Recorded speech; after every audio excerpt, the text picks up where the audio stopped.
Thank you for watching, liking, commenting, sharing, and subscribing right now. I work at home. I'm a telecommuter, even though I work for myself. So I really wouldn't have to commute very far. I don't, actually, working at home. But that doesn't mean that I don't have to coordinate meetings with other people, whether that be with my wife, my business partner. We've got several ventures, and most of them happen to be online. Of course, we have that GnomeDex conference coming up, too, at some point in the near future. We do a variety of things, certainly. And when we need to meet together, we have to coordinate a schedule. It becomes a little more tricky when we have to coordinate with somebody else's schedule. So usually what happens is you start a thread. You say, well, I'm available at 9 o'clock and 10 o'clock, but not at 11 and at 2 p.m., but not after 2:30 because then I've got the thing, then I'll be back at 2:45, and then you've got this thread going between, 3 to 5 people, and nailing down the schedule is next to impossible. So somehow I found this link. I don't have a credit for it, but I'm sure it was in somebody's blog somewhere in between here and there. Whenisgood.net. When is good? When is good for you? Whenisgood.net. Just did a simple test here with people here in the chat room at live.pirillo.com, and it worked. It worked out quite well. We did a faux dog walking. Like, when is it going to be good for you to walk the dog? And some people responded. Turns out that 10 a.m. would work for most of the people who are participating in that particular go-between. It's really optimal if you're trying to coordinate schedules between, 2 to 5 people, which, on average is what you're going to have to deal with, especially if you're meeting with small groups or, individuals. So you head over here. To get started, you don't even need to register. There's this really easy-to-use interface. As a matter of fact, if you think the font is too small, you can scale it up and you can make it bigger. And you can say, okay, well, we're talking about a meeting time between Monday and Wednesday, and I am good in the afternoon. So I'm going to say 1 to 5, 1 to 5, but then on Wednesday I'm going to say 1 to 2, and then 5. So I'm not available at 3 to 4 p.m. So I can choose to use time zones, because inevitably you're going to be dealing with people who don't live in the same time zone. Let's say you're trying to set up a phoner. So then we can also show options. View the grid from a certain date to a certain date. Choose to go by hour increments or half-hour increments or even day increments.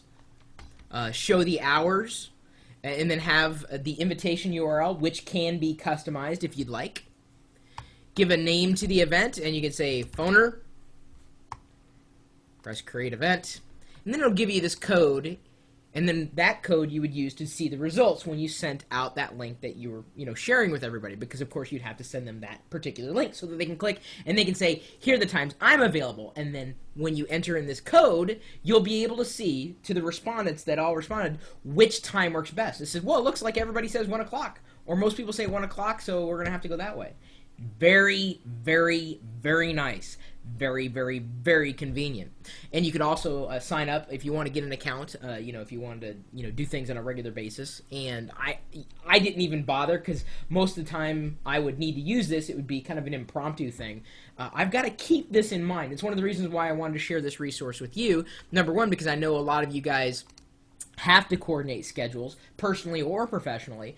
And other than, what time's good for you, or what time's good for you, whenisgood.net. Very simple, straightforward, free, at least that I could tell, and it works. And that's all you need a service like this to do. I don't think it's going to get much easier than this, especially if you don't have access to an Exchange server that you could compare everybody's calendars and schedules, or if not everybody had that, then it becomes a crimp. I'd only imagine this is going to get easier to use over time. They also have a branded version if you want to pay for it, if you want.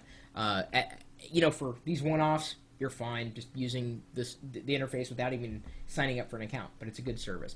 Anyway, if you know of another good service for meetings, or just gatherings or networking, or, well, any useful service that happens to be based on the web, feel free to pass the link along to me. My email address is chris@pirillo.com, and Wicket is looking bored here because he's ready to go for a walk, I think.